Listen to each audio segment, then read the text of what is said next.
Mein Name ist Manuela Zinsberger, bin 27 Jahre alt, spiele beim FC Arsenal London und in der österreichischen Nationalmannschaft, lebe in St. Albans in der UK und das mittlerweile seit 4,5 Jahren. 54.000 Fans im Stadion zu haben, da stehst du am Platz und hast Gänsehaut und du spielst nur Fußball und begeistert alle und das ist ein geiles Gefühl. Ganz klassisch, ich war nur mit Jungs unterwegs und ja, wir haben sonst immer am Rasen gekickt und irgendwann hat es halt geheißen, ja, die Jungs müssen jetzt zum Training. Ja, als einziges Mädel stand ich dann da und eine Mama hat damals gemeint, warum fahrst du nicht einfach mit? Und wenn es der Tag probierst du mir auf, wenn er setzt sich zu mir auf die Parkbank. Ja, lang bin ich nicht auf der Parkbank gesessen. Nach der Trainingseinheit stand ich mit dem Anmeldezettel da, ging zu Mama hin und sagte, unterschreib, damit ich morgen wieder hingehen kann. Es hat mir einfach Spaß gemacht, mit einem Team was zu erreichen. Und ich bin ja erst mit 9, 10 Jahren ins Tor gegangen. Vorhin war ich so ein bisschen der Allrounder, würde ich jetzt mal sagen.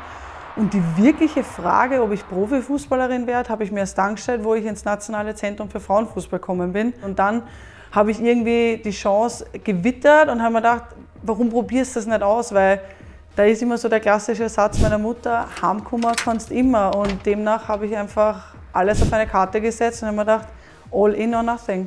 Ich war 5 Jahre lang beim großen FC Bayern München in Deutschland, habe da mit 18 begonnen, beziehungsweise meinen ersten Profivertrag unterschrieben.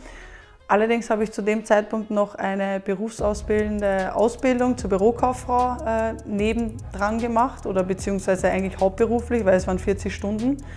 Und nach 5 Jahren hat sich für mich die Möglichkeit gegeben, zum FC Arsenal London zu wechseln.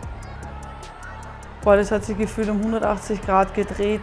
Ich glaube, man kann den österreichischen Fußball aktuell nicht mit dem englischen Fußball vergleichen. Schon alleine vom Standard her, von den Vereinen her, von der Professionalität, vom Betreuer, vom Fan-Erlebnis drumherum. Das ist nochmal eine andere Liga. Macht unglaublich viel Spaß, fordert einen. Und ich könnte aktuell glücklicher nicht sein, wie sich der Verein weiterentwickelt, wie sich der Frauenfußball in England weiterentwickelt. Ich werde den Moment nie vergessen, wo ich die erste Einberufung damals für so 17 Nationalien bekommen habe. Das war alles noch im Schriftverkehr, das heißt, da kam ein Brief per Post nach Hause. Ich bin vor meinem Bett gesessen, habe den geöffnet und habe vor lauter Zittern und Weinen bin ich gar nicht klargekommen. Das sind Momente, die haben sich eingeprägt ins Herz und seit dem Zeitpunkt an liebe ich es, für die österreichische Nationalmannschaft auf dem Platz zu stehen, wo wir wirklich 2017 das erste Mal zu einer Europameisterschaft fahren und im Halbfinale stehen. Da fehlen mir heute nur die Worte.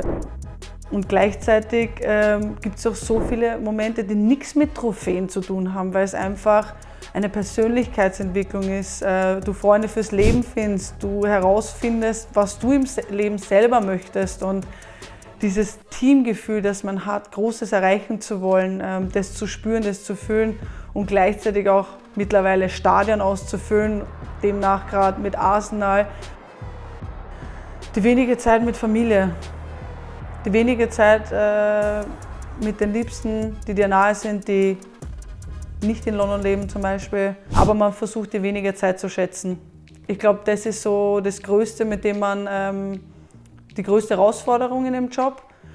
Gleichzeitig aber mittlerweile muss ich schon sagen, dass der Druck immer größer wird. Der Frauenfußball wächst, man hat mehr Anforderungen, mehr Herausforderungen zu meistern. Die mediale Präsenz wird mehr, der Anspruch an einem selbst wird größer.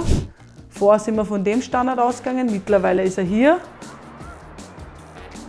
Erfolg ist für mich ganz vielseitig. Erfolg bedeutet für mich persönlich weiterzuentwickeln. Erfolg bedeutet für mich, Trophäen einzufahren. Erfolg bedeutet für mich, gesund zu bleiben. Für mich gibt's keine kleinen Ziele, stecken nur große. Für mich wäre es ein unglaublicher Traum, zu einer Weltmeisterschaft zu fahren, erstmalig. Und welche Ziele wir uns dann stecken, schauen wir weiter.